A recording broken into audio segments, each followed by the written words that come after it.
Assalamualaikum warahmatullahi wabarakatuh.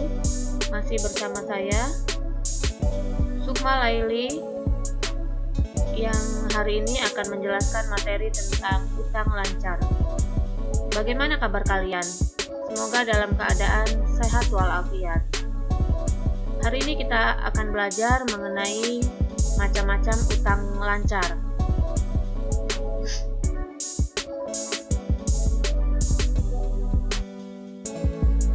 Sebelum memulai pelajaran, baiknya kita berdoa dahulu menurut agama dan kepercayaan masing-masing.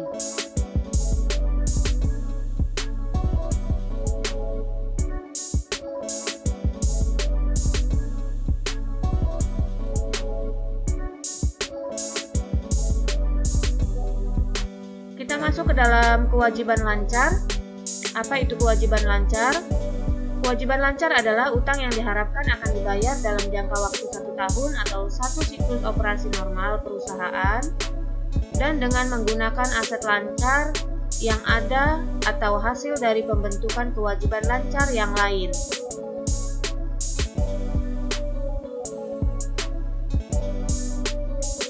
Kita masuk ke dalam macam-macam utang lancar. Di sini ada yang pertama yaitu utang dagang. Utang dagang atau utang usaha atau biasa disebut dengan account payable. Kita akan membahas satu-satu. Untuk yang pertama ini yaitu utang dagang atau utang usaha atau biasa juga disebut dengan account payable. Apa itu account payable? Utang dagang atau utang usaha atau account payable adalah utang yang muncul akibat adanya transaksi pembelian barang atau jasa secara kredit yang tidak disertai perjanjian tertulis. Jadi utang dagang atau utang usaha di sini yaitu terjadinya transaksi pembelian barang atau jasa tetapi tidak ada perjanjian tertulisnya. Pembelian secara kredit adalah pembelian yang mempunyai kesenjangan waktu antara penerima barang atau jasa dengan bayarannya. Jadi pembayarannya ada jangka waktu tertentu, tidak langsung dibayar, di mana penerima barang atau jasa tersebut mendahului pembayarannya. Jadi pembayarannya dibayar setelah menerima barang tetapi ada jangka waktunya. Pihak penjual biasanya mencantumkan penjualannya. Jadi ada syarat penjualan. Jadi ada syarat penjualannya untuk penjualan barang secara kredit. Syarat penjualan biasanya dicantumkan dalam faktur penjualan. Misalnya N/30 atau N adalah singkatan dari neto. Yang berikutnya ada EOM atau end of month. Kalau untuk yang pertama tadi N/30 adalah pembayaran paling lambat 30 hari setelah terjadinya transaksi. Sedangkan untuk EOM di sini atau end of month artinya pembayaran dilakukan pada akhir bulan. Jadi ada jangka waktu pada saat pembelian menerima barang, pembeli menerima barang, pembayarannya mempunyai jangka waktunya dengan jangka waktu tertentu. Yaitu di sini contohnya N/30. Lalu yang kedua, syarat pembayaran yang kedua bisa berupa EOM atau end of month. Kita lanjut. Potongan tunai yang ditawarkan dicantumkan dalam faktur penjualan. Selain dari syarat penjualan tidak dicantumkan dalam faktur penjualan, ada juga potongan tunai. Potongan tunai ditawarkan dicantumkan dalam faktur penjualan. Jadi ada di dalam faktur penjualan. Misalnya 2/10 N/30. Arti dari 2/10 N/30 di sini yaitu apabila si pembeli membayar 10 hari setelah terjadinya transaksi, paling lambat 10 hari setelah terjadinya transaksi, maka si pembeli akan menerima potongan sebesar 2%. Tetapi paling lambat pembayaran 30 hari setelah terjadinya transaksi. Tetapi lebih dari 10 hari tersebut, jangka waktu sampai dengan 30 hari, boleh tetapi tidak mendapatkan potongan lagi. Berikutnya ada EOM 1/60, artinya EOM yaitu dibayar akhir end of month, akhir bulan, akan mendapatkan potongan 1%, tetapi paling lambat pembayaran 60 hari. Jadi EOM di sini end of month, pembayarannya akhir bulan, akan mendapatkan 1%, tetapi paling lambat pembayaran 60 hari.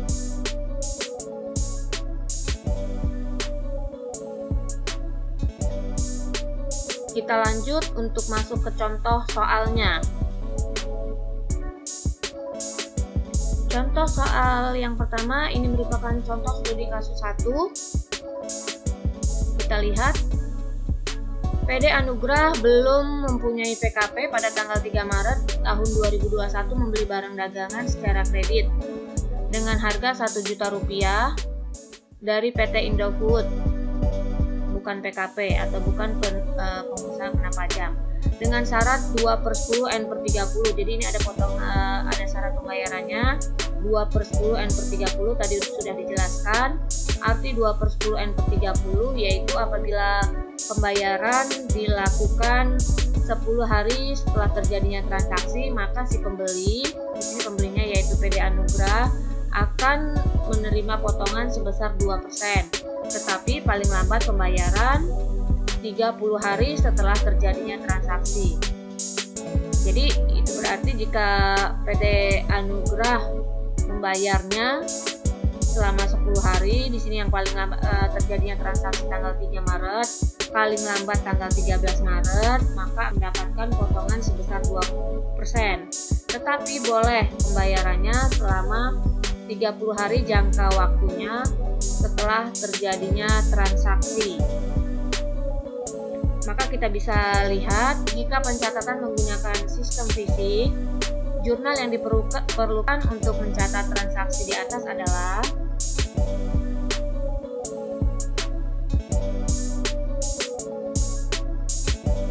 kita lihat jurnal pada saat pembelian. Pada saat pembelian tanggal 3 Maret tahun 2021 di jurnal pembelian di debit dan utang dagang di kredit masing-masing sebesar Rp15 juta.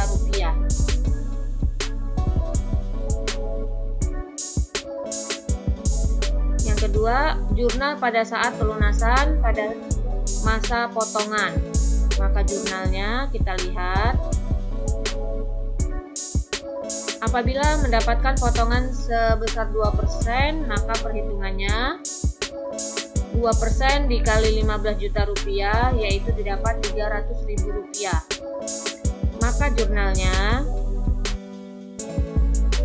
tanggal 13 Maret, jadi paling lambat tanggal 13 Maret, apabila pembayaran paling lambat tanggal 13 Maret, maka akan mendapatkan potongan sebesar 2%, dan di jurnal yaitu utang dagang di debit sebesar Rp15 juta dan potongan pembelian serta kas. Untuk potongan pembelian ada di kredit dan kas masing-masing sebesar Rp300.000 untuk potongan pembelian, dan kasnya sebesar Rp14.700.000. Jadi jurnalnya utang dagang di debit dan yang di kredit potongan pembelian dan kas ada di kredit.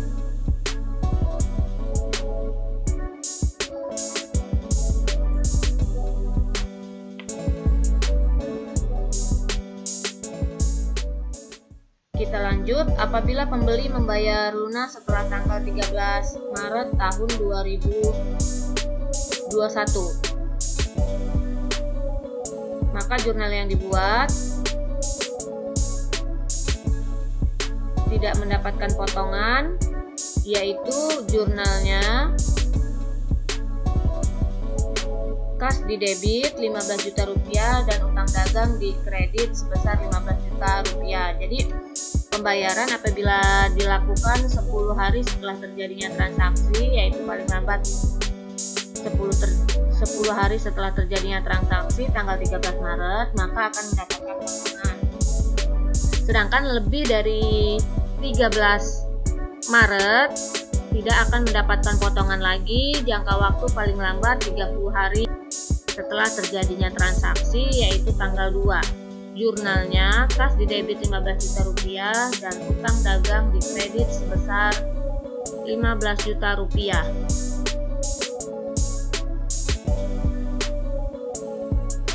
Kita lanjut. Macam-macam utang lancar yang kedua, di sini ada utang wesel atau notes payable. Apa itu utang wesel?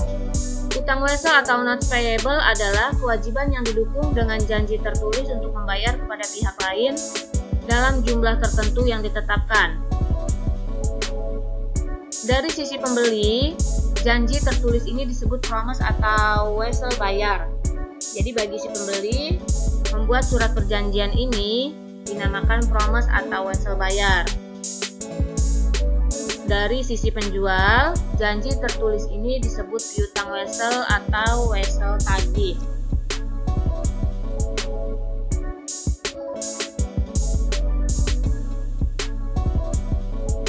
Jangka waktu wesel kurang dari 1 tahun.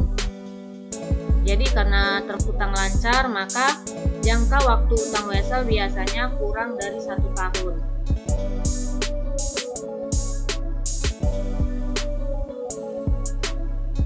Kita lanjut, jenis wesel ada 2. Yang pertama wesel berbunga dan yang kedua ada wesel tidak berbunga. Kita akan bahas satu-satu, wesel berbunga dan wesel tidak berbunga.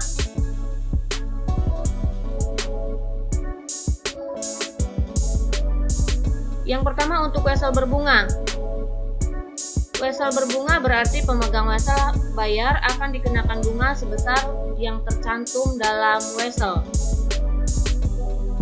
Bunga wesel adalah selisih antara jumlah yang dibayar pada tanggal jatuh tempo dan jumlah pinjaman yang diterima pada saat wesel ditandatangani. Lalu ada nilai tunai. Nilai tunai adalah nilai nominal wesel pada tanggal jatuh tempo dikurangi bunga atau diskonto yang dibebankan oleh pihak pemberi pinjaman selama jangka waktu wesel.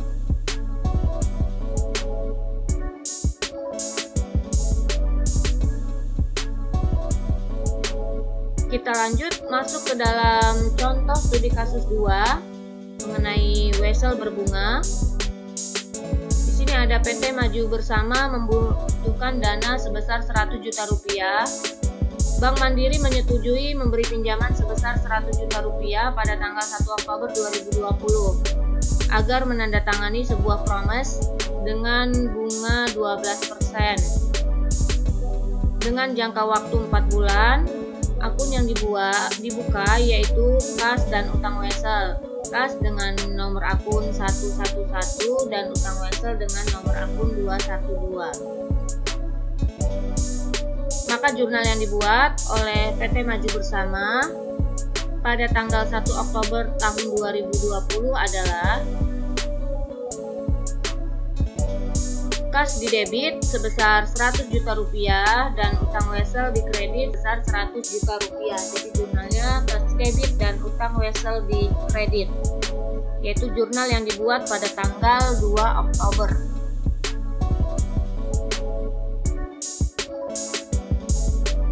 Kita lanjut masuk ke dalam contoh studi kasus 3. PT Usaha Jaya pada 5 Maret 2021 membeli barang seharga 15 juta rupiah dari PT Maju Bersama dengan syarat pembayaran N/30. Tadi sudah dijelaskan N/30 yaitu pembayaran paling lambat 30 hari dan tidak mendapatkan potongan. PT Usaha Jaya tanggal 5 April 2021 menarik wesel sebesar 18% dengan jangka waktu 30 hari untuk mengganti utang karena belum ada dana untuk membayar pada PT Maju Bersama. Akun yang dibuka yaitu kas, pembelian, utang dagang, utang wesel, dan beban bunga masing-masing dengan nomor akun kas 111, lalu pembelian 511, utang dagang nomor akun 211, utang wesel 212, dan beban bunga dengan nomor akun 611.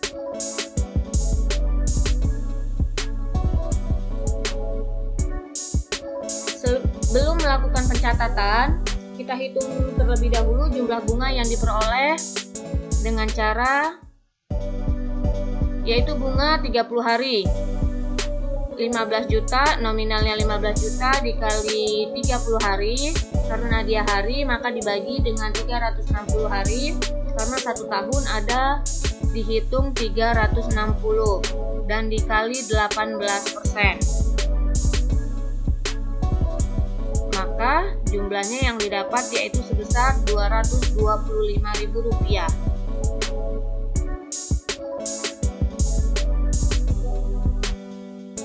Dari transaksi di atas dicatat dengan jurnal, yaitu tanggal 5 Maret, jurnalnya pembelian di debit dan utang dagang di kredit sebesar 15 juta rupiah. Lalu pada saat tanggal 5 April, yaitu pengajuan promise atau pengajuan utang wesel, maka di jurnal utang dagang di debit 15 juta rupiah dan utang wesel di kredit 15 juta rupiah. Jadi di sini maksudnya utang dagang di kredit awalnya karena sudah lunas maka pindah ke debit 15 juta rupiah.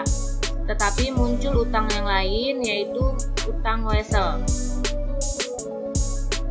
Dan pada saat pelunasan tanggal 5 Mei di jurnal utang wesel di debit, jadi pelunasan utang wesel di debit 15 juta rupiah.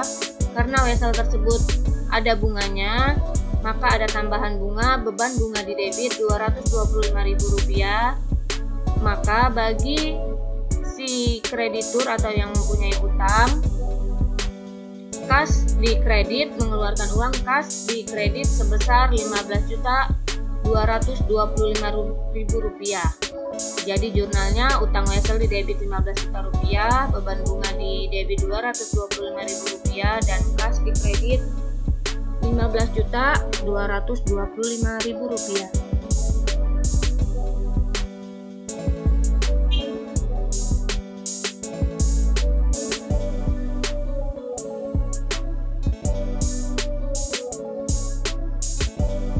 Kita lanjut, wesel tidak berbunga. Wesel tidak berbunga adalah wesel yang tidak menyebutkan tingkat bunga tertentu dalam surat wesel yang bersangkutan. Peminjam diwajibkan membayar jumlah yang lebih besar pada tanggal jatuh tempo dibandingkan dengan jumlah pinjaman yang diterimanya. Jadi untuk wesel tidak berbunga di sini, nilai nominalnya sama dengan nilai tunai jatuh temponya.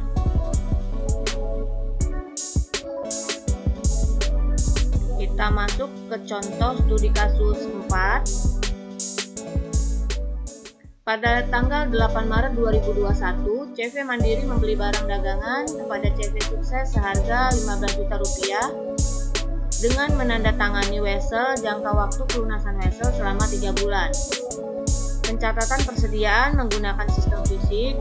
Akun yang dibuka yaitu pembelian dengan nomor akun 511, utang wesel dengan nomor akun 212, dan kas dengan nomor akun 111.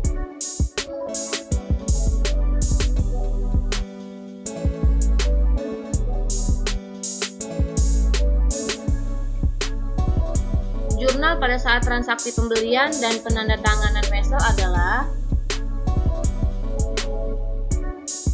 yaitu transaksi yang terjadi tanggal 8 Maret di jurnal pembelian di debit sebesar 15 juta rupiah dan utang wesel di kredit sebesar 15 juta rupiah.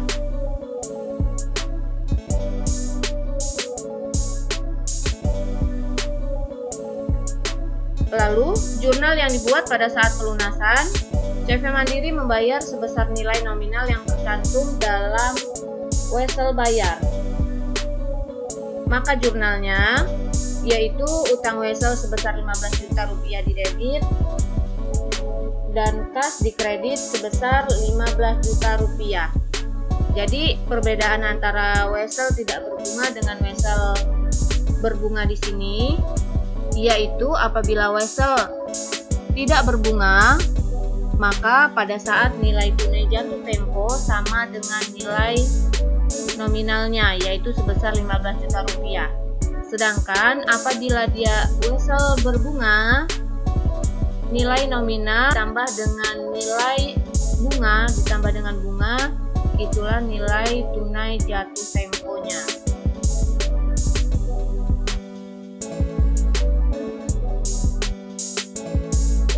Kita lanjut masuk ke dalam utang penghasilan.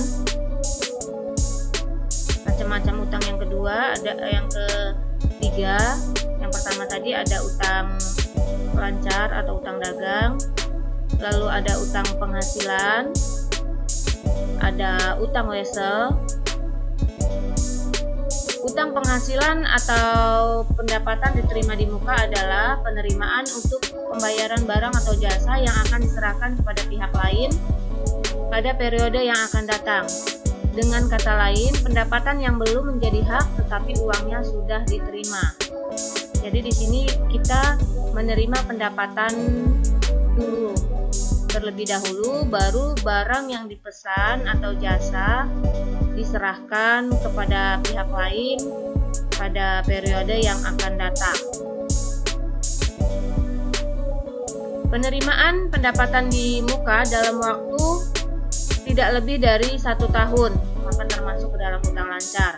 Sejak tanggal neraca harus dicatat dalam akun sendiri dan dikelompokkan dalam utang jangka pendek.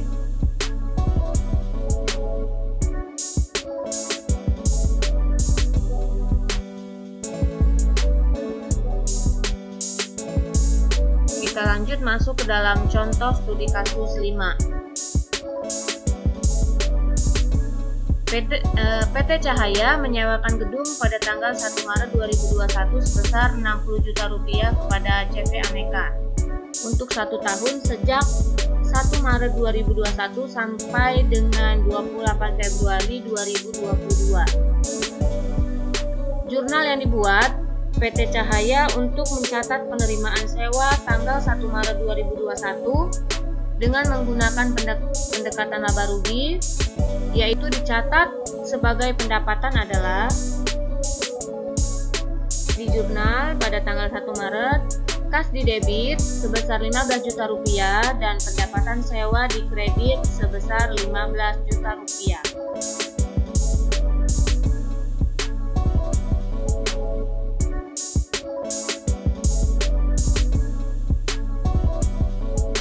Sewa yang telah lewat waktu tersebut adalah 10 bulan, yaitu dimulai dari tanggal 1 Maret sampai dengan 31 Desember 2021, maka ada 10 bulan. Adapun sewa untuk bulan Januari 2022 sampai dengan 28 Februari 2022 merupakan yang belum terpakai, yaitu 2 bulan. Jadi ada penerimaan pendapatan di muka sebesar 2 bulan sebesar Rp10 juta. Maka jurnal penyesuaian untuk transaksi tersebut adalah pada tanggal 31 Desember 2021, jurnal penyesuaiannya pendapatan sewa di debit sebesar Rp10 juta dan sewa diterima di muka di kredit sebesar Rp10 juta.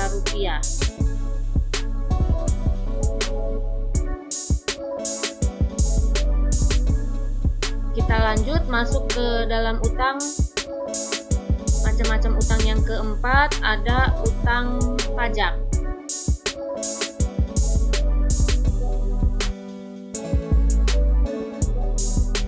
Utang pajak ada PPN kurang bayar atau VAT payable. Jika PPN atau pajak pertambahan nilai yang dipungut waktu menyerahkan barang kena pajak atau jasa kena pajak, atau BKP atau JKP barang kena pajak atau jasa kena pajak, maka dikenakan PPN keluaran atau VAT out. Jadi maksudnya di sini setiap kita menjual barang maka akan dikenakan PPN keluaran lebih besar dari PPN yang dibayar pada waktu membeli barang kena pajak atau jasa kena pajak yang dapat dikreditkan, yaitu dinamakan PPN masukan atau VAT out atau VAT income. Maka selisih disebut PPN kurang bayar atau PPN KB disingkat, atau utang PPN atau VAT payable.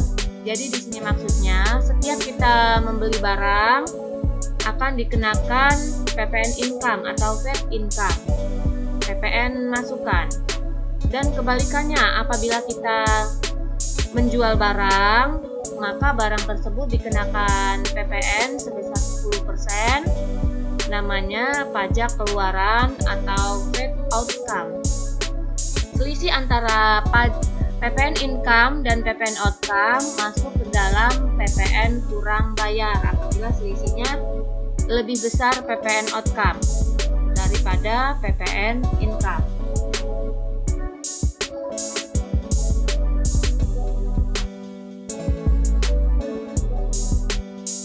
Kita lihat contoh studi kasus berikutnya untuk PPN income dan PPN outcome. Pada tanggal 21 April tahun 2020, pengusaha kena pajak PT Cahaya menjual barang dagangan tunai seharga Rp20 juta dengan PPN sebesar 10%. Maka perhitungannya, penjualan sebesar Rp20 juta, PPN sebesar 10%. Tadi sudah dijelaskan, apabila kita menjual barang maka akan dikenakan PPN keluaran atau VAT outcome. PPN keluaran besarnya 10% dari harga jual. Harga jualnya yaitu 20 juta, maka 10% dari 20 juta akan dikenakan pajak sebesar 2 juta rupiah. Maka jumlah bukti kas masuk atau penerimaan kasnya sebesar 22 juta rupiah.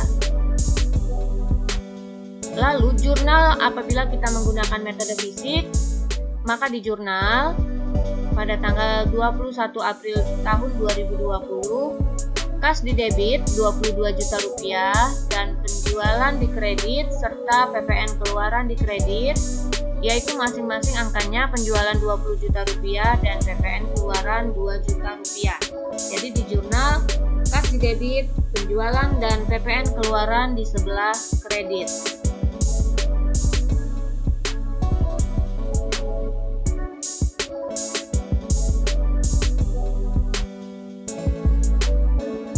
Kita lanjut pada tanggal 25 April tahun 2020, pengusaha kena pajak atau disingkat PKP PT Cahaya membeli barang dagangan dari PKP dari pengusaha kena pajak PT Indah seharga 15 juta rupiah. Kalau tadi ada transaksi penjualan dan di sini ada transaksi pembelian sebesar 15 juta rupiah. Maka akan dikenakan PPN sebesar 10% dari harga beli. Perhitungannya bisa kita lihat, pembelian sebesar 15 juta rupiah, lalu ada PPN sebesar 10%. Apabila kita membeli barang, maka masuk dalam PPN masukan namanya atau biasa disebut dengan VAT income. Sebesar 10% maka didapat Rp1.500.000. Maka jumlah invoice atau invoice-nya yaitu 15 juta ditambah Rp1.500.000. Jadi harga belinya, jumlah pembelian seluruhnya sebesar Rp16.500.000. Maka dari transaksi ini bisa kita buat jurnal apabila menggunakan metode fisik, yaitu di sini transaksi tanggal 25 April tahun 2020 di jurnal pembelian didebit 15 juta rupiah, PPN masukan didebit Rp1.500.000 dan utang dagang dikredit Rp16.500.000.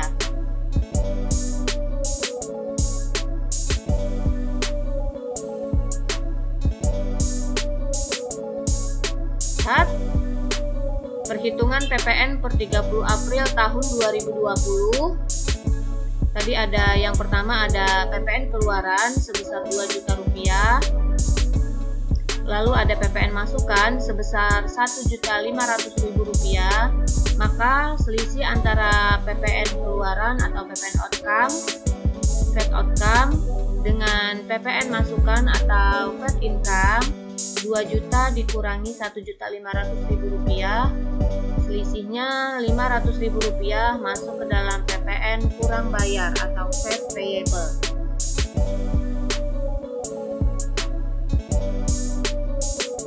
Maka jurnal penyesuaian per 30 April tahun 2020 untuk metode utang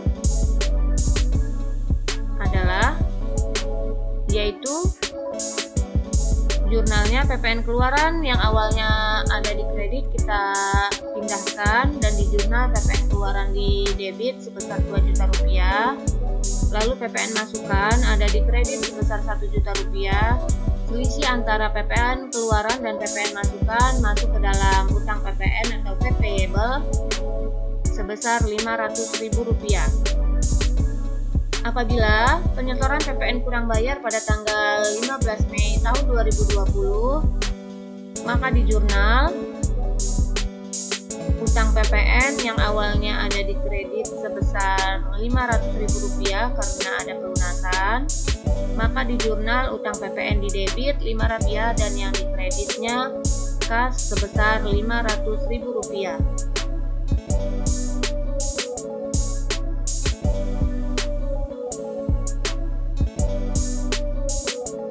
Lihat jurnal penyesuaian per 30 April tahun 2020 metode apabila menggunakan metode kompensasi,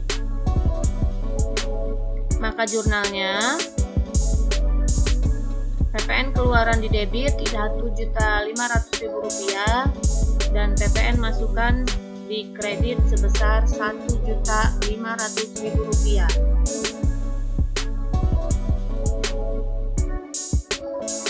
Lalu pada saat penyetoran PPN kurang bayar pada tanggal 15 Mei, sama ya jurnalnya seperti tadi, yaitu jurnalnya PPN keluaran di debit 500.000 rupiah dan kas di kredit sebesar 500.000 rupiah.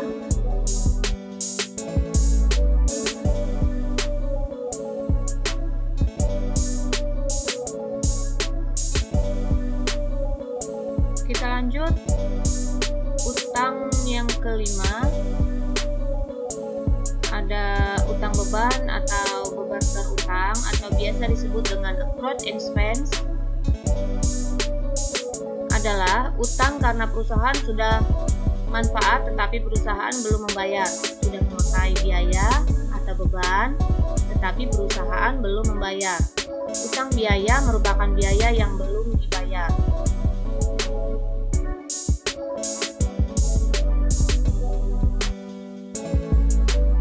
Macam-macam utang beban ada yang pertama utang gaji dan upah,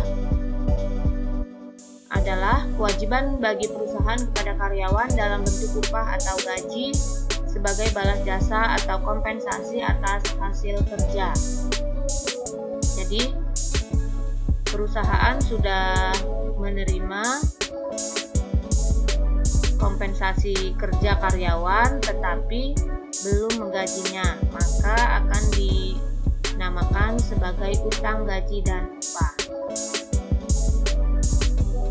Lalu yang kedua ada utang bunga, yaitu merupakan utang bunga terjadi karena terlewatnya waktu pembayaran sampai penyusunan neraca, maka timbullah utang bunga. Lalu yang ketiga ada utang listrik dan telepon. Biaya listrik dan telepon dibayar tiap bulan di bulan berikutnya. Biaya listrik dan telepon yang belum dibayar sampai penyusunan neraca dilaporkan sebagai utang listrik dan telepon.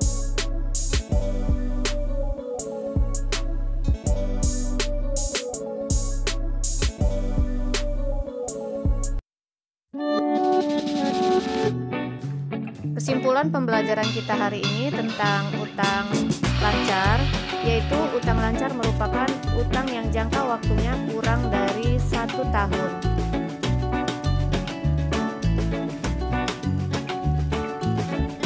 Sekian pembelajaran kita hari ini, semoga bermanfaat. Terima kasih. Wassalamualaikum warahmatullahi wabarakatuh.